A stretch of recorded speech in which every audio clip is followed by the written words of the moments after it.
Everybody's Pat Jones, and I'm here with another Turf Zoom brought to you by our friends at Aquatrolls. I'm here with Paul Van Buren. Paul, how the hell are you? I'm doing great, Pat. Doing great. Loving the fact that we got some cool weather on the horizon, and we're closer to Labor Day than we are 4th of July. So There that's you always go. a cool Yeah, sign for guys in the Mid everybody, Atlantic. everybody's got that timeline, that thing that they're trying to get to. What's the magic day for you? Is it Labor Day or is it like October 1st when you like Generally, get if you home? we can avoid dead turf before Labor Day, I like to consider ourselves kind of in in the slot where we need to be. Yeah, you're I mean, just days are getting shorter. Days can be getting cooler, but in the Mid Atlantic, as I'm sure anybody will tell you, we've had Octobers that are over 100 degrees. So it's just you never know. So you're in the Richmond, Virginia area, which is an underrated golf region. Very So much so. tell us a little bit about your course and maybe some of the other courses that are right there around you. But tell us about Kanawha. Kanawha. Kanawha is a Lester George design. Um, the the owner who I work for has a really cool piece of property down off Cary Street, which is kind of a pretty uh, well-to-do area of Richmond, and he's got 10 tee boxes and one green in his backyard that's called Wedge Heaven.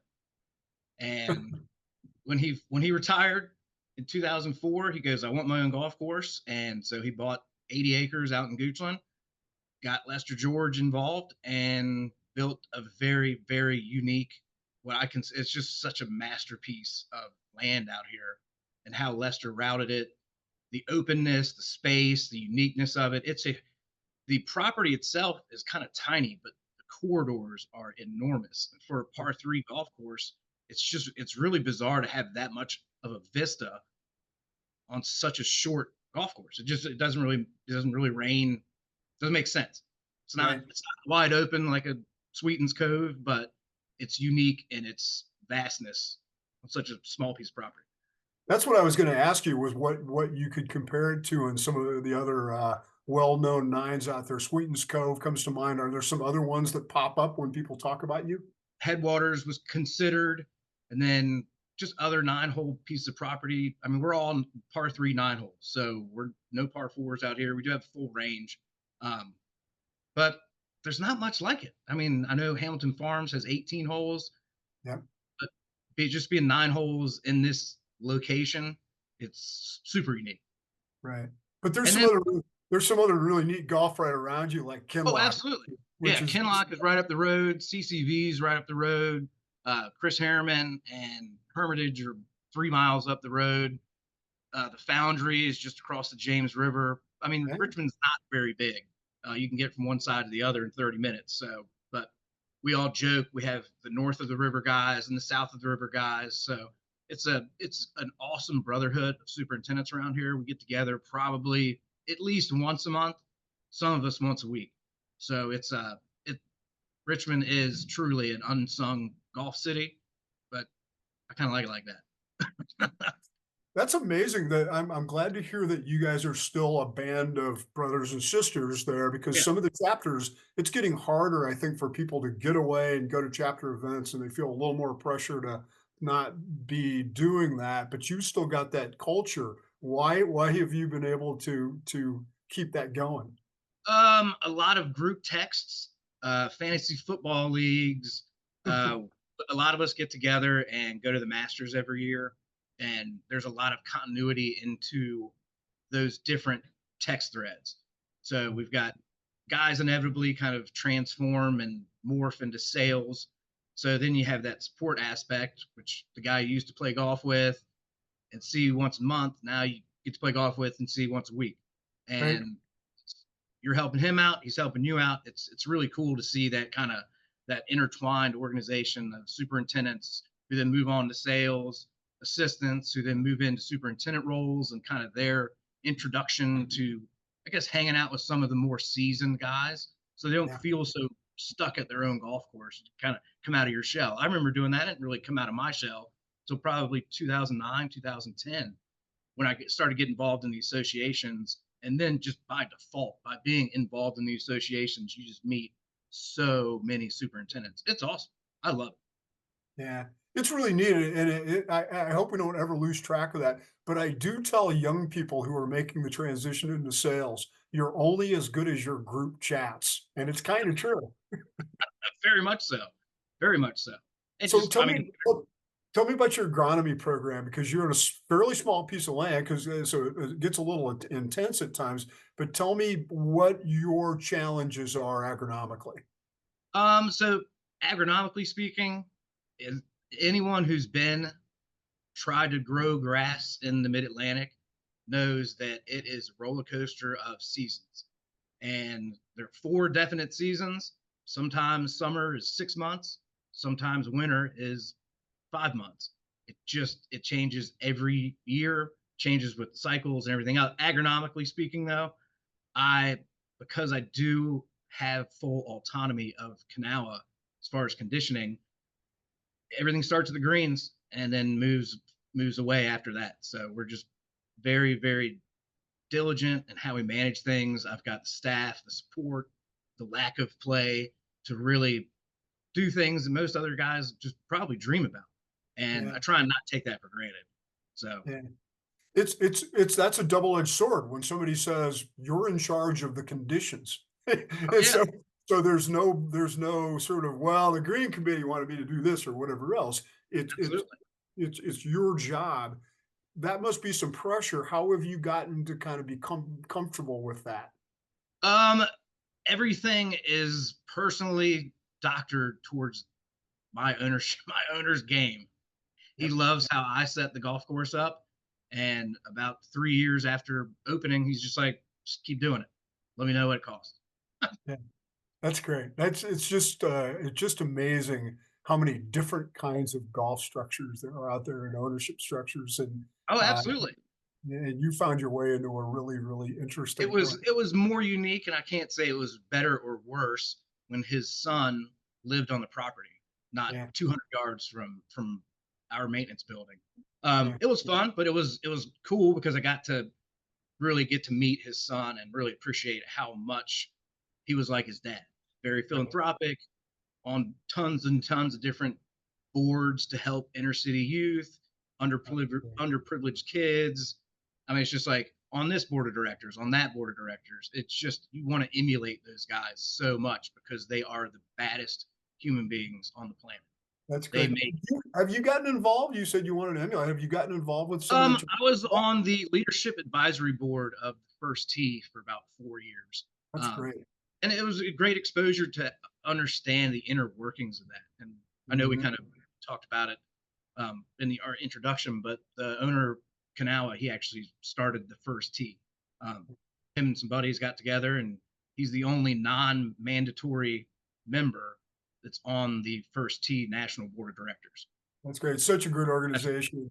oh my Uh, gosh, it was always fun, when that first got going, our friend Joe O'Brien, who, hmm had been PGA of America, helped to get it started, and then Steve Mona, I really picked up the ball, a couple of guys that I got to work for, yeah, but I love it when superintendents really get engaged with first tee sites. Pat Husby, from down in New Jersey has been very active with that Jersey Shore group and everything else, and oh it yeah, it it's gotta be rewarding when you're able to do that kind of stuff. so much. And the first tee now has three different facilities here in Richmond. So Oh, yeah, the owner was just he loves golf, helping VCU students, and basically rebuilding Belmont, an that's great. old Tillinghast property. It's awesome, so It's cool just to really get more exposure to the game of golf at a more affordable price point. So you had a, yet another summer from hell. You had Yes.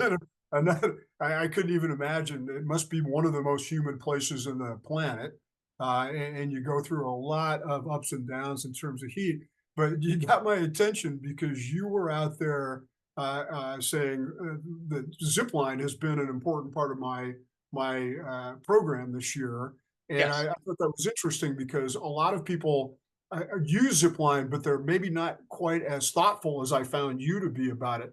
Tell us tell us how you came to use Zipline, why you began to try it, and then what you saw this summer that made it so valuable for you.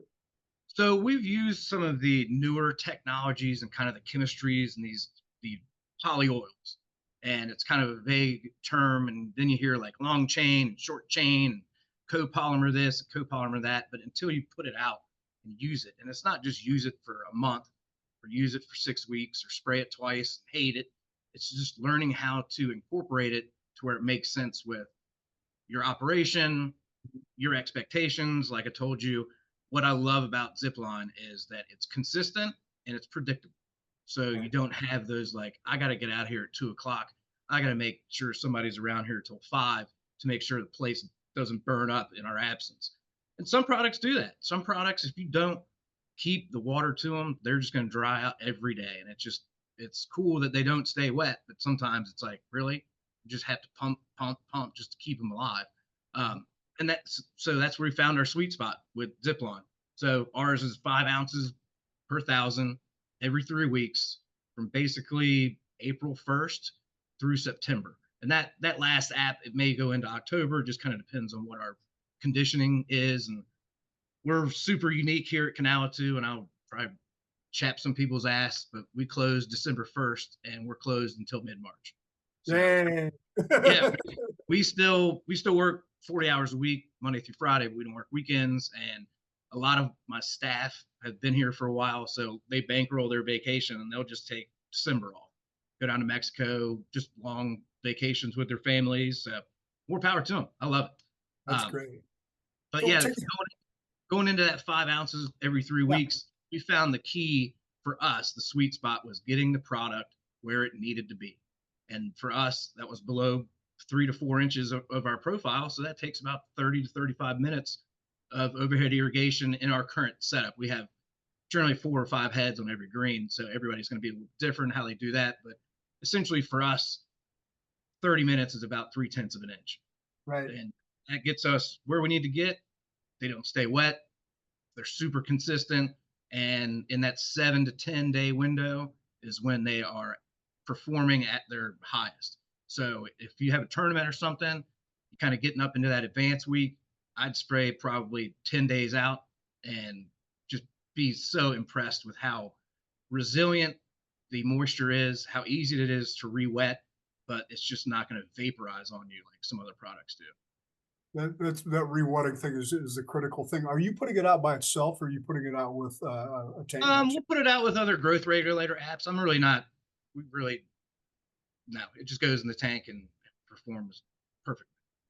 Which is another big, not a headache for us. The less times that sprayer's got to go across our greens, in my opinion, the better. That's So exactly right. And so how would in terms of turning the heads, is it or do you have a program set in your irrigation system just to do that, or is it something you do manually?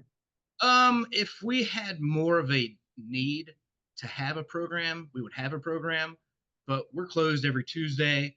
That generally gives us our maintenance day. So we just go spray and water in, and even when we're open, sometimes they feel like maintenance days. So when you only have I have 100 a members, I have a feeling that there's about 100 superintendents out there right now writing down, "Make sure to apply at Canal." yeah, if you ever see this job open, it's a pretty sweet gig. Well, I'm glad for you. Tell us about your wife. How you guys you're relatively recently married. Uh, Relative. I mean, we've been married for 12 years. yeah. Um, I met Stephanie actually via this is terrible. eHarmony. We met online. I'm a Match.com marriage right here. But it's hilarious though, is we've traced each other.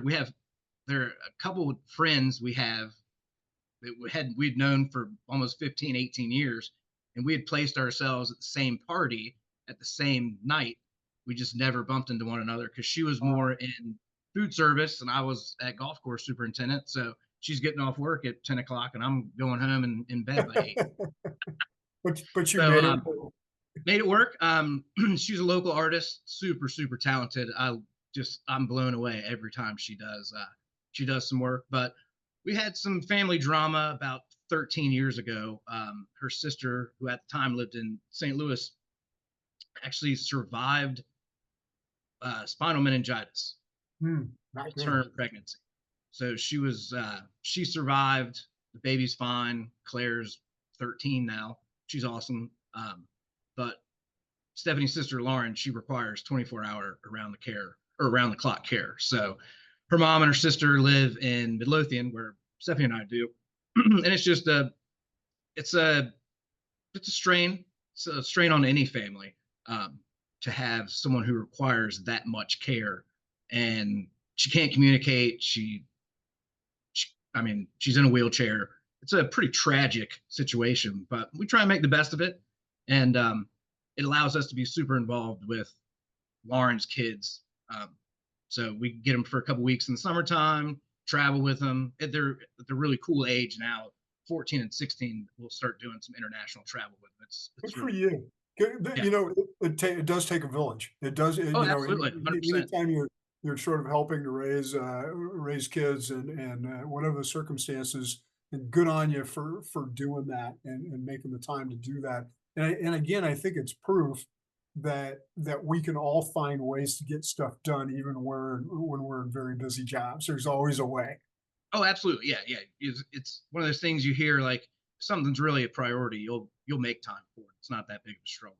Right. Do you stay close to the Virginia Tech program? Do you still I get don't. involved with it? It's funny. I mean, I don't want to sound like an asshole, but the tech program and the way that they operate, and it's kind of a Blacksburg thing too, because they're just located in kind of no man's land as far as they can't really do warm season trials because the climate is so cold that not much warm season will Oh, survive. yeah. So Yeah. then you get into this like super POA niche area up there, and then you're kind of competing with other programs like Michigan State and the programs up north, Penn State, and all those ones that are like, haha, look, we got this POA thing down, and it just kind of sucks for tech in that regard. Yeah. But I'm still, I mean, they've got local research plots here right across the river from us, so participate in all of their events for fundraising and talk to Eric Irvin and all of those guys and or I guess Eric's not there anymore, Oh, but Eric's not yeah, there. but yeah, I mean, we try and stay as involved, but we're just so fortunate to have schools like NC State that Yeah, right. if you've never So been to an NC State field day, it'll blow it's the your best. Lake Wheeler my is goodness. I think that and Rutgers are the two best field days that I've gone to in the past. I was just curious about that because you mentioned North Carolina State. All of these schools are struggling to Yes. produce four-year candidates these days and to kind of reformat themselves. And I think the VT thing is a little bit of an example of this. Is everybody's kind of struggling with where to go. Have you had difficulty finding young people to come work for you? Is it a Um, problem even where it, you're at?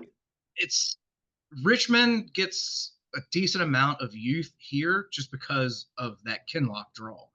Right. Being the top Right. 100, you start to get interns coming in town. They get familiar with the area, and then they start kind of looking around and bumping around and stuff like that. But what's kind of fun is now that the Gen X, I guess, like myself, are having, I don't have any kids, but my friends' kids are in the workforce. Yeah. And you see a lot of my friends have seen my enjoyment of maintaining a golf course and had been volunteering or been working summers locally with Harriman up Hermitage, Yeah. Kinlock, anywhere else. They love it. Um, so it's cool in that regard. I think the first green events, we were privy to one about a year and a half ago Yeah. at Magnolia Green with Jay Wade, and that's awesome. We're fortunate to have a local trade school that has a turf program, and those kids are they're it's awesome. It's just so cool to have an advisor specialize in that, and then Yep. have their, I mean, have the resources available. We can help them with mowers if they need something, help them get parts, ask our clubs to donate machinery or equipment or time or Right. something like that. And everyone's like, yeah, if it's going to grow our operations in the future, why not invest in our own future? Yeah, I think the first green is arguably the best program in the industry. You know, it not just because of the sort of PR value, and there's lots of it, the Oh, PR tons of it. value Yes. of hosting those kids and stuff, but increasingly what you're talking about, which is bringing high school kids out. Yes. Not too long ago, I saw one where it was pretty much the whole football team came out, Yeah.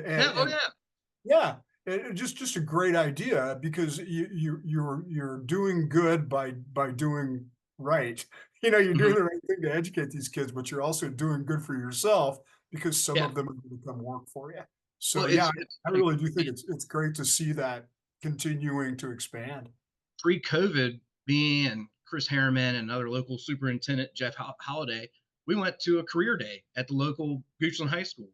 And it was like 2 weeks before COVID hit.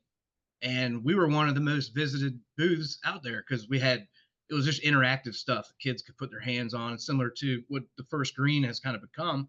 But I'm like, these are juniors and seniors in high school that need summer jobs. And this is in February.